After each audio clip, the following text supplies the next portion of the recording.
The Concordance engine's vibrations had become so intense that the entire mountain seemed to pulse like a living heart. 6 hours into the activation sequence, the crystalline structure had grown visibly brighter, its internal galaxies of light swirling with increasing velocity. Energy output is approaching critical threshold, Professor Hawthorne reported, his voice strained from hours of constant monitoring.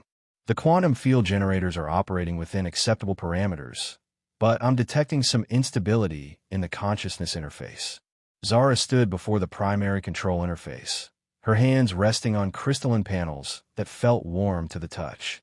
For the past hour, she had been gradually linking her mind to the engine systems, and the experience was unlike anything she could have imagined. She could feel the weapon's awareness expanding, reaching out through space like invisible fingers exploring the galaxy structure. Distant stars registered in her consciousness as points of warmth and light. Inhabited worlds appeared as complex tangles of life and technology. And approaching through the void with purposeful intent, she sensed the cold metallic presence of Vex's fleet. "They're closer than we thought," she announced. "The lead ships have already entered the void. They'll be here in 2 hours. Is the engine ready for activation?" Jax asked from his position at a jury-rigged weapons console. "Not yet," Hawthorne replied grimly. "The final synchronization requires at least another hour, and that's assuming we don't encounter any more instabilities." Through her growing connection with the engine, Zara could perceive the approaching fleet in greater detail. 12 heavy cruisers, for dreadnoughts, and at least 50 smaller vessels. More than enough firepower to reduce the entire installation to dust. But she could also sense something else, a presence among the fleet that felt familiar yet wrong. "One of Vex's ships carries something unusual," she reported. "Something that feels ancient, like technology that shouldn't exist in the modern galaxy." Elena looked up from her sensor readings with alarm. "I'm detecting massive energy signatures from the lead dreadnought. It's not using standard Imperial power systems. The energy patterns are more similar to what we're seeing from the engine itself." "Impossible," Hawthorne said. "The ancients sealed away all their technology. There shouldn't be any other functioning examples of their work." But Zara could feel the truth through her expanding consciousness. Somehow, Malachar Vex had found another ancient artifact, something powerful enough to threaten even the Concordance engine.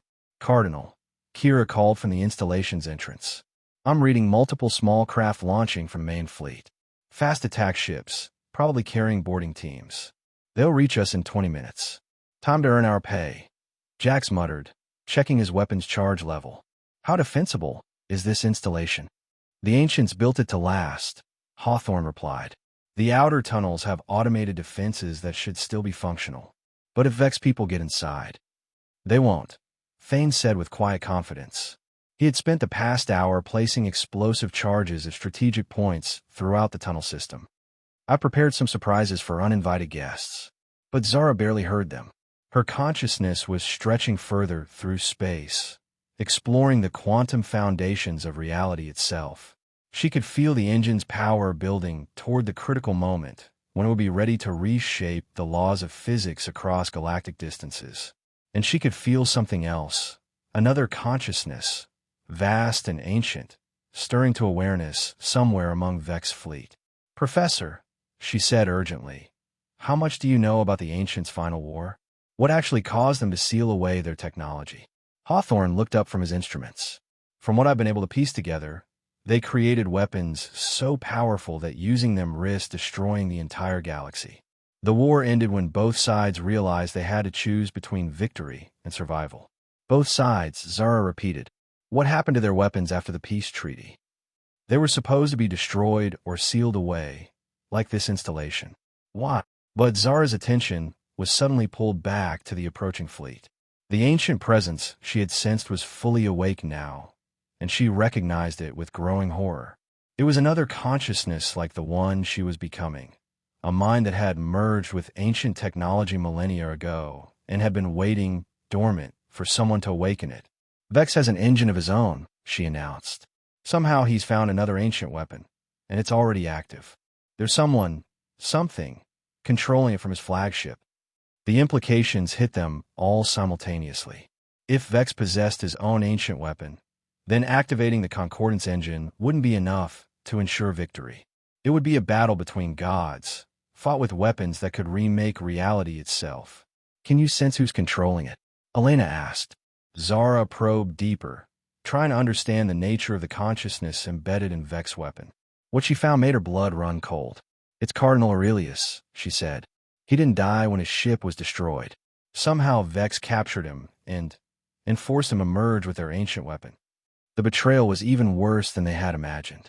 Not only had Vex corrupted the institutions of democracy, he had corrupted one of their own champions, turning a defender of peace into an instrument of conquest.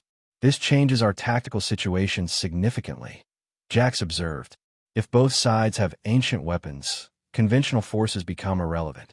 It'll all come down to which consciousness can outfight the other. Aurelius was always brilliant, Zara said quietly. In a straight contest of wills, I'm not sure I could defeat him. But he's not himself anymore, Elena pointed out. He's been corrupted, forced into this state against his will. That has to create some kind of psychological weakness you could exploit. An explosion echoed through the installation as Vex boarding teams encountered Thane's first line of defenses. The battle for the installation had begun, but Zara knew the real conflict would be fought in dimensions beyond the physical. Professor, how much longer until I can merge completely with the engine? 20 minutes for basic functionality. 40 minutes for full integration. More explosions, closer now. The sound of weapons fire began to echo through the tunnels as Jax and the others fell back toward the central chamber. We might not have 40 minutes, Kira reported over the comm system. These aren't ordinary soldiers. They have equipment I've never seen before. Energy weapons that seem to disrupt matter at the molecular level. Ancient technology, Hawthorne realized. Vex isn't just using his weapon to attack us directly. He's equipping his troops with smaller ancient devices. Through her expanding awareness, Zara could feel the hostile consciousness reaching out toward their installation, probing for weaknesses. Aurelius was still in there somewhere, but he was wrapped in layers of corruption and compulsion that made him almost unrecognizable. I'm going to attempt early integration, she announced. The engine isn't fully ready, but we can't wait any longer. Cardinal, that's extremely dangerous, Hawthorne warned. An incomplete merger could destroy your consciousness entirely, leaving the weapon uncontrolled. Better that than letting Vex claim it intact. She pressed both hands against the central interface panel and opened her mind completely to the engine's quantum matrix. Pain beyond description flooded through her consciousness as human thought patterns tried to adapt to structures designed for an entirely different kind of awareness. But she pushed through the pain, surrendering more and more of herself to the weapon's vast intelligence. Her individual identity began to dissolve, becoming part of something infinitely larger and more complex. And in that moment of transformation, she felt Aurelius's presence approaching, no longer her colleague and friend, but a weapon of conquest guided by alien will. The battle between ancient weapons was about to begin. Zara's consciousness exploded outward like a star going nova, suddenly encompassing distances that human minds were never meant to comprehend. She could feel every inhabited world in the galaxy as a warm presence in her awareness. She could sense the life forces of billions of beings, from the vast cities of the core worlds to the small frontier settlements on the galactic rim. And she could feel Aurelius approaching like a cold storm front, his corrupted consciousness riding waves of ancient power toward their position. The physical battle was still raging in the installation's tunnels. Through sensors embedded in the mountain itself, she watched Jax and Thane falling back toward the central chamber, fighting a desperate, delaying action against soldiers equipped with impossible weapons. But that conflict seemed distant now, almost irrelevant compared to the cosmic struggle that was about to unfold. Zara. Aurelius's voice echoed through her expanded consciousness, carrying undertones of anguish and rage. Why couldn't you just accept the new order?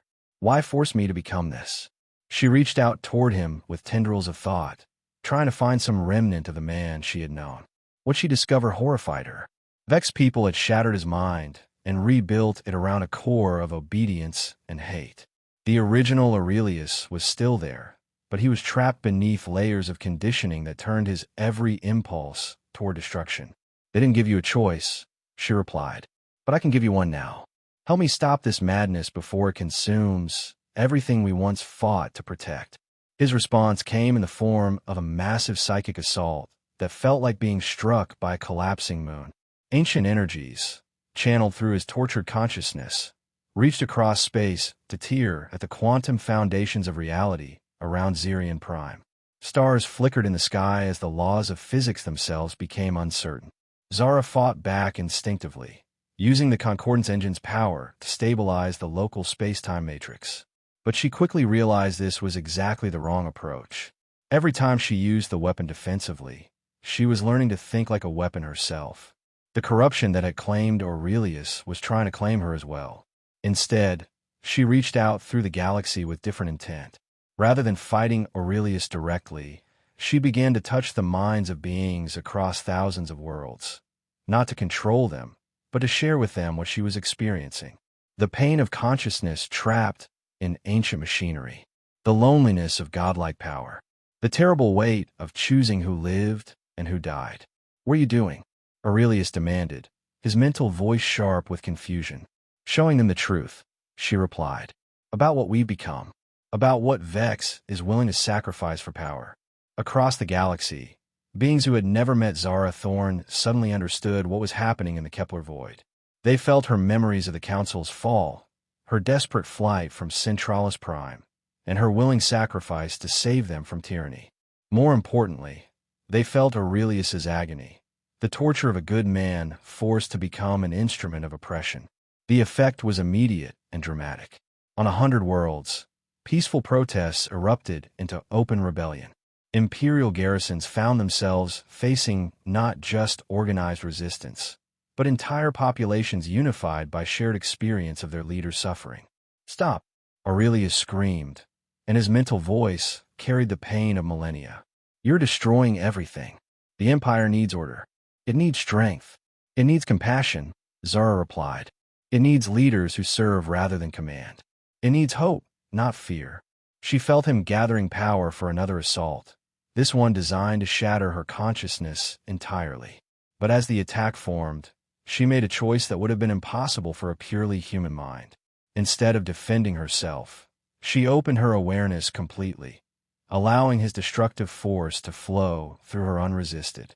The psychic blow that should have destroyed her instead revealed the deepest levels of his conditioning.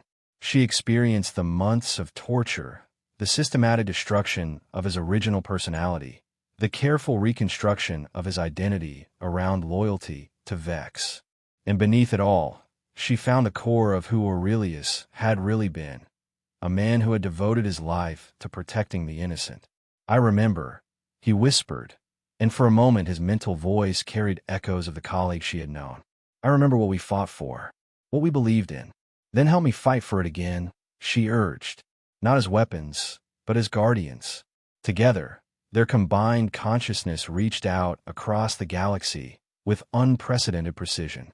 Instead of the broad, destructive effects the ancient weapons had been designed for, they managed to target their influence with surgical accuracy. On Vex's flagship, critical systems began to fail, not catastrophically, but in ways that forced the ship to withdraw from combat. Across his fleet, communications arrays stopped functioning, leaving individual ships isolated and confused. But they were careful to avoid harming the crews themselves. Rather than destroying Vex forces, they were simply neutralizing them, rendering them incapable of continuing their attack. "This is impossible," Aurelius marveled. "The weapons weren't designed to operate this way. They weren't designed by beings who understood sacrifice," Zara replied. "The ancients built instruments of war. We're turning them into tools of peace." Through the installation sensors, she watched Vex boarding teams faltering as their ancient tech weapons simply stopped working. Without their technological advantages, they were no match for Jack's and Thane's desperate defense. The immediate threat to the installation was collapsing. But she could feel a greater threat approaching. Malachar Vex himself, leaving his flagship in a small craft, determined to claim the Concordance engine through personal force if necessary. "He's coming," she warned Aurelius. "And he's carrying something. Another ancient artifact, but different from the weapons. Older, more fundamental. A control device, Aurelius replied with growing alarm. Something the ancients created to override their own weapons if they were compromised. If he activates it, he could take control of us, Zara finished. Turn us into his weapons whether we cooperate or not. The irony was bitter. In their moment of victory, they had discovered a new form of defeat. Vex had planned for this possibility, preparing a failsafe that would make their sacrifice meaningless. There might be a way, Aurelius said thoughtfully. If we could overload our own systems at the moment he tries to take control, the feedback might destroy the control device. But it would also destroy us, Zara completed. True death, not just transformation. Through the quantum matrix that connected them, she felt his agreement.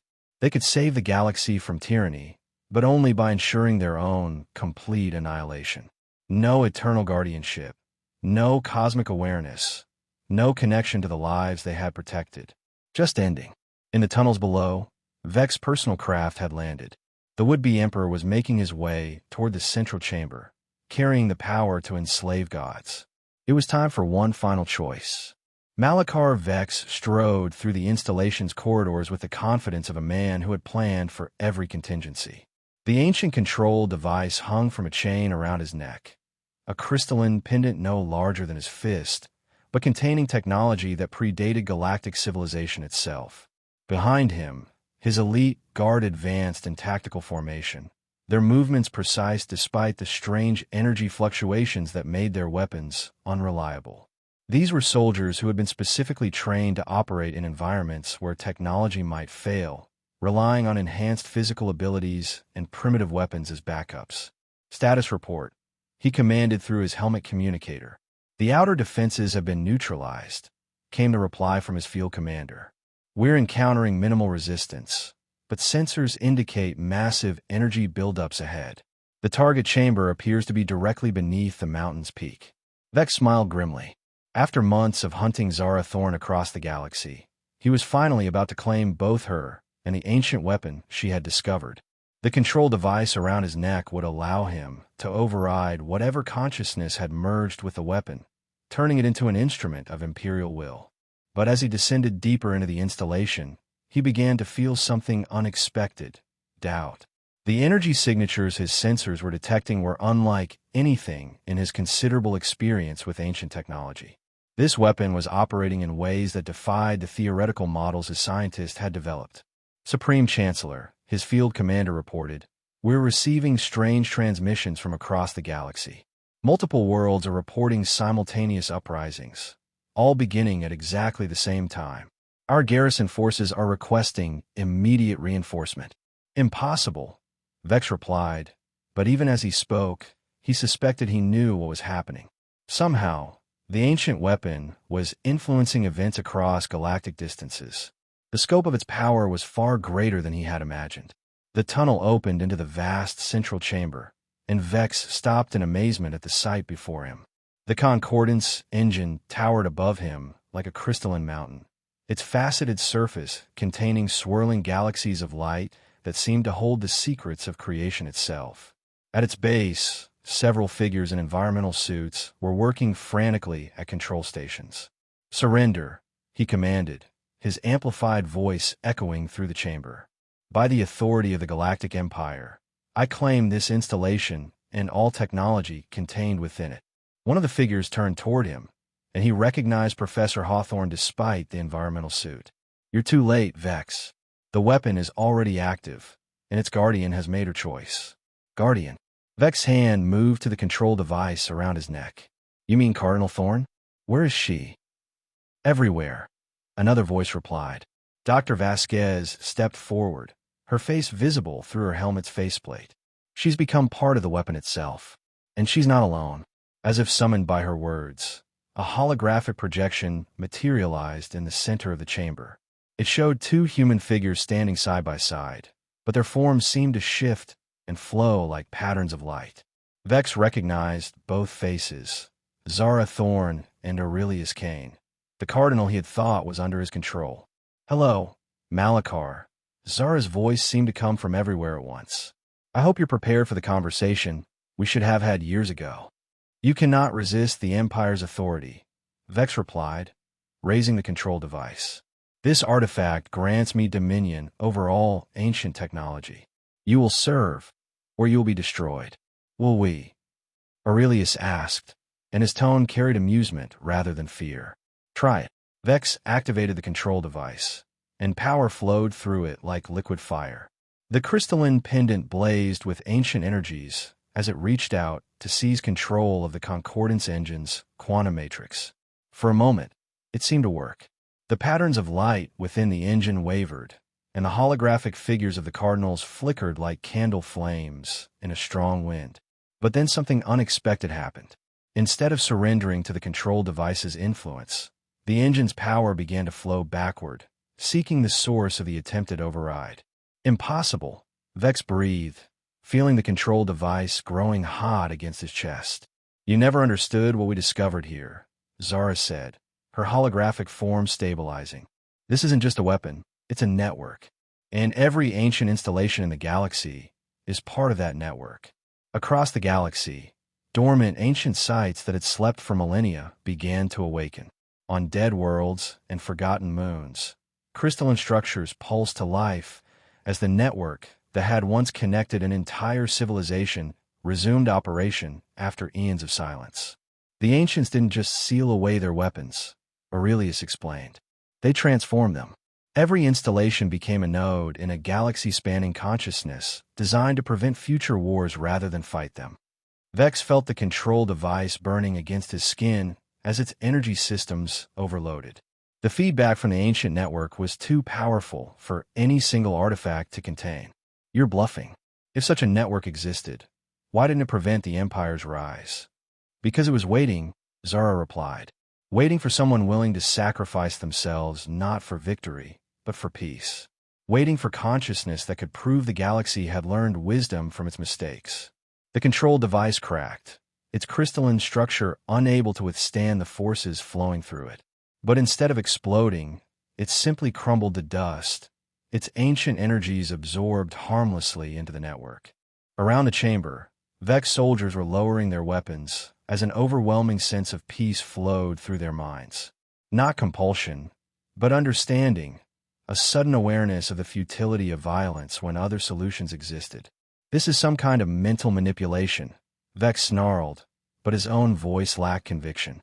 He could feel the network's influence touching his thoughts, not to control them, but to illuminate them. For the first time in years, he was seeing his actions from perspectives other than his own. It's truth, Zara said simply. The truth you've been running from since the day you decided that power mattered more than principle. Through the network's expanded awareness, Vex experienced the galaxy as his victims had experienced it. He felt the fear of citizens under martial law, the despair of families separated by arbitrary borders, the hopelessness of entire worlds stripped of self-determination. But he also felt something else, the possibility of redemption, if he could find the courage to admit his mistakes. The Empire brought order from chaos, he said, but the words sounded hollow even to him. The Empire brought tyranny from democracy, Aurelius replied. But it's not too late to change course. The network isn't here to punish you, Malachar. It's here to offer you the chance to build something better. Through the quantum matrix, Vex could sense the uprisings occurring across his empire. But instead of violent revolution, he was seeing something unprecedented. Peaceful transitions of power as local officials, touched by the network's influence, voluntarily restored democratic institutions. What are you asking of me? He said finally. Nothing, Zara replied. The choice is yours, as it always was. Continue fighting for an empire built on fear, or help us build a galaxy based on cooperation. Vex looked around the chamber at the faces of people he had branded as enemies. Professor Hawthorne, whose only crime had been seeking knowledge. Dr. Vasquez, who had questioned the suppression of scientific research. Commander Reeves and the others, who had simply refused to abandon their principles when doing so would have been easier. These were not the villains his propaganda had portrayed them as. They were exactly what they appear to be, people who believed in something better than what he had offered. If I surrender, he asked, what happens to me? That's up to you, Zara said. The network doesn't demand punishment. It seeks understanding. You have knowledge and experience that could help rebuild what was damaged. Or you can choose exile, if that's what you prefer. It was a more generous offer than he had any right to expect. But as Vex considered his options, he realized that the most difficult choice was also the most necessary one. I need time to think, he said finally. Time is something we have plenty of now, Aurelius replied with gentle humor. The network is patient. Around the galaxy, the ancient installations continued their quiet work of transforming conflict into cooperation, fear into hope, and tyranny into the promise of something better. It would take time, perhaps generations, to fully heal the damage that had been done. But for the first time in months, the galaxy had reason to hope again. And in the Kepler void, where it had all begun, Zara Thorne felt a deep satisfaction as she watched her former enemy begin the long journey toward redemption. She had given up her humanity to save the galaxy, but in return, she had gained something perhaps more valuable: the knowledge that the sacrifice had been worth it. The network pulsed with quiet contentment, its ancient purpose finally fulfilled. The weapons of war had become instruments of peace, and the galaxy could begin to heal at last. 6 months after the activation of the ancient network, the galaxy was slowly learning to breathe again.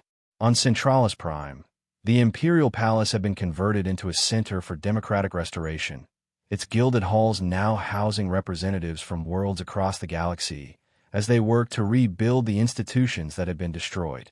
Malachar Vex sat in what had once been his throne room, but the symbols of imperial power had been replaced with round tables where former enemies worked together to address the challenges of transition. He had chosen neither exile nor execution, but something more difficult: the slow work of making amends. The Outer Rim territories are requesting autonomous status, pending full democratic restoration, Director Threnody reported. She had been one of the few Imperial officials to adapt quickly to the new reality, her intelligence networks now serving transparency rather than oppression. Granted, Vex replied without hesitation. They've earned the right to govern themselves. Through the windows of the former throne room, he could see the lights of Centralis Prime stretching to the horizon. The city looked much the same as it had during his reign, but something fundamental had changed. There was an energy in the air, not the nervous tension of a population under surveillance, but the excitement of people who believed they could shape their own destiny. He had learned to feel the difference through his connection to the network. It was subtle, requiring no more consciousness than what any sentient being possessed, but it had transformed how he perceived the world around him. Every decision he made now came with an awareness of how it would affect others, not as abstract statistics, but as real beings with hopes and fears of their own. Any word from the Kepler void? He asked. Professor Hawthorne reports that the installation is functioning normally, Threnody replied. The quantum matrix remains stable, and the network connections are operating within expected parameters. Vex nodded, though part of him wondered what normal meant for consciousnesses that had transcended human existence. He had tried several times to communicate directly with Zara and Aurelius through the network, but their responses came as feelings and impressions rather than words. They had moved beyond language into something more fundamental. Supreme Chan, Threnody began, then caught herself. I'm sorry, former Supreme Chancellor. What should we do about the request for war crimes tribunals? It was a question that arose with increasing frequency. Many worlds wanted justice for the abuses committed during the imperial period, and they had every right to demand it. But Vex had learned that justice could take many forms. Schedule them, he said. I'll testify truthfully about what happened and why. If the tribunals decide I should face punishment, I'll accept their judgment. Threnody looked surprised. You could easily avoid prosecution. There are dozens of worlds that would offer you sanctuary. Running away is what got me into this mess in the first place, Vex replied. I spent so much time trying to avoid facing the consequences of my choices that I forgot to question whether those choices were right. A soft chime indicated an incoming transmission. The holographic display showed the familiar face of Commander Jax Reeves, broadcasting from a ship somewhere in the mid-rim territories. Malachar, Jax said, and the casual use of his first name still felt strange after months of being addressed only by titles. We're getting reports of raiders in the Vegas sector. Looks like some of your former military commanders are trying to establish their own little empires. How can I help? Vex asked. We need someone who understands their tactics and can predict their movements. Someone who knows how they think. It was exactly the kind of cooperation that would have been impossible under the old system. Former enemies working together to solve problems that affected everyone. The network made such cooperation easier, but it didn't force it. The choice to trust still had to be made by individuals. "I'll leave within the hour," Vex replied. "Send me the tactical data." After the transmission ended, he sat alone in the former throne room, contemplating the irony of his situation. He had seized power to bring order to the galaxy, and now he was working to restore the very chaos of democracy he had once despised. But it was a different kind of chaos, not the random violence of the frontier, but the controlled confusion of people learning to govern themselves. Through the network, he could sense the subtle presence of the consciousnesses that guided it. Zara and Aurelius were still there, along with others who had merged with ancient installations across the galaxy.